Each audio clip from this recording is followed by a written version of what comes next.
The water ripples. A serpentine tail breaks the surface. Then a beautiful woman emerges from the water. A python is draped over her. Just as quickly, she is gone. Who or what did you just glimpse? Mami Wata, Mother Water, are beautiful and mysterious water spirits from Africa and the African diaspora, and today we will learn all about them. The like and sub buttons have been taken under the waters to a spiritual realm. Click the like and sub button so that they will return with mystical knowledge. This is part 8 in my series classifying all the merfolk of Africa. Mami Watas and Papi Watas are unique because they live in both fresh and salt water. This video is super late because I caught the flu and I have been extremely sick. I know I said I'd release a Mrs. Claus video this month, but I've kind of run out of time to do so, so I'll probably just do it next Christmas. I have a lot of awesome stuff planned for 2025 though. Back to Mami Wata. First, let's go over the myths. As I already mentioned, Mami Wata means Mother Water, and the male term is Papi Wata, which I'm pretty sure means Father Water. There's much less information on Papi Watas than there is on Mami Wata. They are associated with snakes, such as Central African rock pythons. They often look like traditional mermaids with human upper bodies and fishtail lower bodies. They're gorgeous with long flowing hair and can be sexually powerful. They can also take fully human forms. These spirits are sometimes venerated as water goddesses. Mami Watas and Papi Watas represent the sacred, life-giving nature of water, and although they can be dangerous, in general, they are positive figures. As I've been talking, I've been showing various artworks of these beings. Mami Wata is a popular figure in African art. Mami Wata and Papi Wata originate in Central African mythology. The name comes from the Creole language, which is an English-based Creole language. And this is a good time to discuss possible European influence on these creatures.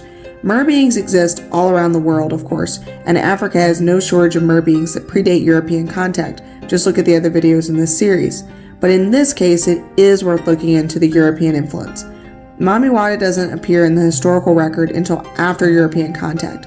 This doesn't necessarily mean that they weren't a part of African mythology before, just that this is the oldest we can trace their existence. It is possible, even likely, that European ideas about merfolk merged with existing beliefs from multiple cultures across Central Africa.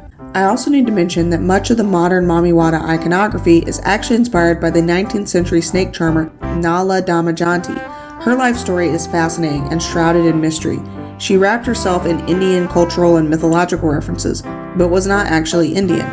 I could not determine her actual ethnicity, but she was a woman of color. She crafted her persona as an Indian snake charmer to play to Orientalist stereotypes at the time. I'm not actually sure how images of her became connected to the image of Mami Wata, but it is important to acknowledge that some of the things associated with Mami Wata are not ancient, but instead come from an 1800s circus performer. Mami Wata may have been associated with snakes before this, as there are snakes, such as the aforementioned Central African rock python, that can swim, but it's possible that this aspect of Mami Wata is a later addition. It's worth looking at some of the other merbeing myths in this part of the world to get an idea of what a pre-European Mami Wata might have been like. There's the Sanufo people's Matabele, the Dogons Nomo, Yoruba Onejegi, Saongai Zin, and the Congo Simbi, which will be the subject of a future video. I'm sure there are more, but to my knowledge, these are the only pre-European contact merbeing/water spirits in this region. In the ocean, there's Angola's Kianda and Cameroon's Mingu. I'm also going to look at the Yoruba Orishas with water associations. All of these beings could be related to or be the same as whatever hypothetical merbeing Mami Wata is. It is also possible that no real-life cryptid inspired Mami Wata, but for the sake of this series, I'm going to explore the possibility.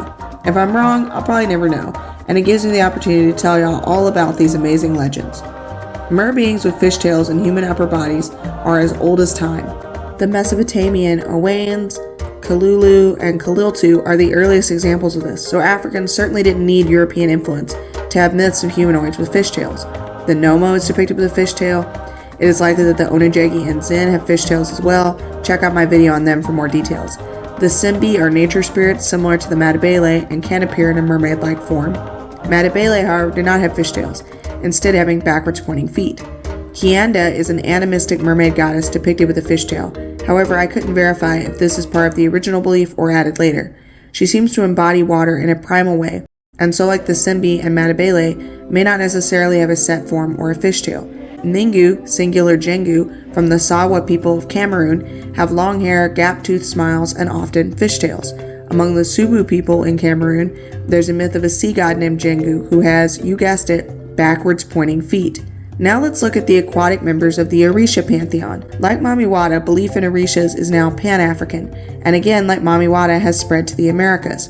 Yamoja's name means mother whose children are fish, similar to how Mami Wata's name means mother water. Yamoja is the metaphysical mother of all other Orishas. In some myths, she transformed herself into a river. Yamoja is associated with water and fertility. She does not seem to have a fishtail. On screen is a Yamoja sculpture in Nigeria. There are several other Orishas related to water, but none of them traditionally have fishtails. What does all this tell us? Well, it suggests that Mami Wata could have a fishtail or even be a shapeshifter, possibly with a human form that has backwards pointing feet. The snake connections may come from Nala Damajanti, but may not. If we assume that Mami Wata is real, then they live in the waterways of Central Africa, so let's take a closer look at them. Belief in Mami Wata also spread to the Americas through the African diaspora. Perhaps enslaved Africans began calling American merbeings by a term they already had, Mami Wata. But for the purposes of this video, I'm just focusing on Africa, specifically the countries of Angola, Cameroon, Central African Republic, Chad, Democratic Republic of Congo, Republic of Congo, Equatorial Guinea, Gabon, and Sao Tome and Principe. So, are there deep bodies of water that could conceal merbeings in these countries? Lake Tanganyika borders the Democratic Republic of Congo.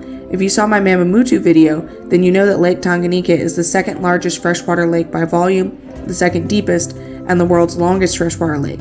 Lake Kivu is one of the African Great Lakes and lies on the border between the Democratic Republic of Congo and Rwanda. And the Congo River, the third largest river in the world and the world's deepest, flows through many Central African countries.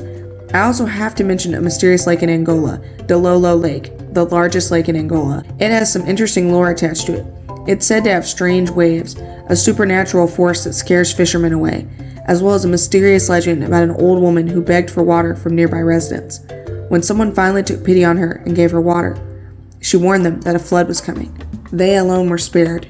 Everyone else was drowned when Dololo Lake flooded, and the former residents still live beneath the waves, and they can still be heard. Was the old woman a merbeing? Did she turn the other inhabitants into merbeings? Is that why they can still be heard beneath the water? Up next, Cameroon has many beautiful lakes that could hide merfolk. I could go on, but suffice it to say that there are plenty of places for Mami Watas to hide in Central Africa. So now that we've covered the myths and the geography, it's time to create a hypothetical biology for Mami Wata / Papi Wata. Based on all the information I have, I think that Mami Wata is likely fairly similar to the Nomo or the Onagegi / Zin. They can probably breathe both air and water, enabling them to interact with both humans and fish. They have very humanoid upper bodies and long hair, or at least something that resembles human hair. Because Papi Wata has far less information available than the female of the species, I'm going to put forth a theory that they're very different from Mami Wata. This happens in nature. For example, anglerfish and whalefish. But this idea also appears in mythology, so it's not entirely unfounded for the Papi Wata to be like this as well. The Irish Merrow females are beautiful, but the males in some myths are ugly. So my theory is that Papi Wata is very different from Mami Wata and is seldom seen, possibly tiny and attached to Mami Wata, similar to male anglerfish. This ensures a permanent supply of sperm, possibly helping to create a perception of the Mami Wata as a mother who is perpetually reproducing. This also calls to mind Yamoja, the mother of all other Orishas.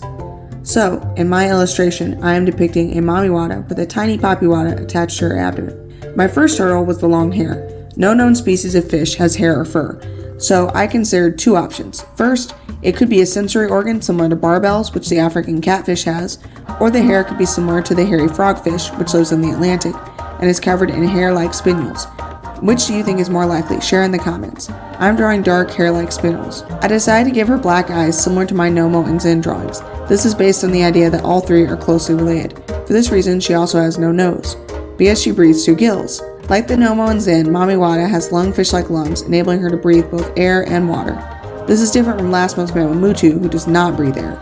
There's no information in the myths about what Mami Wata and Papi Wata eat, so I'm going to assume they eat an omnivorous diet derived from their watery homes.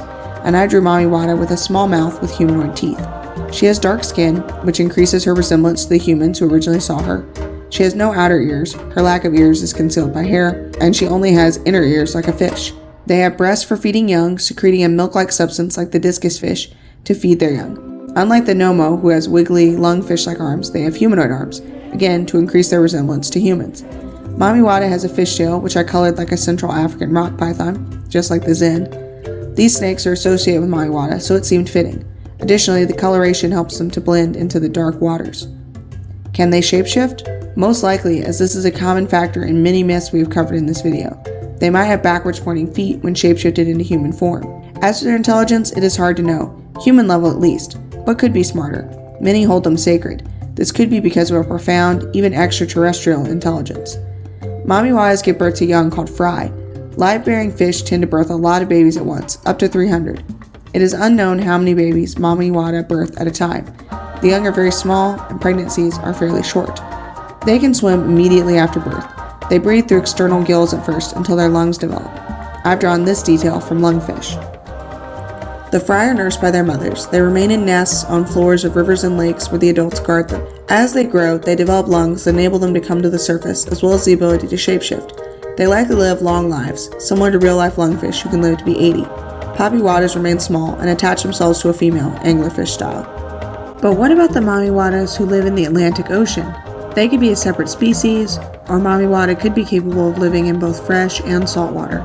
There are some examples of this in the natural world, such as saltwater crocodiles, African manatees, salmon, American eels, lampreys, and bull sharks. For the purposes of this video, I'm treating them as one species. Either they travel into the ocean as part of their life cycle, or certain populations have adapted to live in the ocean. In the Pacific Northwest, for instance, wolves have adapted to live on the coastline. They're distant swimmers. There's at least one pack on Goose Island, which can only be reached by swimming. The wolves have also been observed swimming from island to island throughout the year. Perhaps Mami Wata behaves similarly. I've given them the scientific name Africanus wata. Africanus is the genus and refers to their African home. Wata means water in Creole and comes from the name Mami Wata/Papi Wata. If you stayed all the way to the end, thank you. I hope you enjoyed this video. Watching the whole video really helps the channel. I've got more cool stuff coming soon.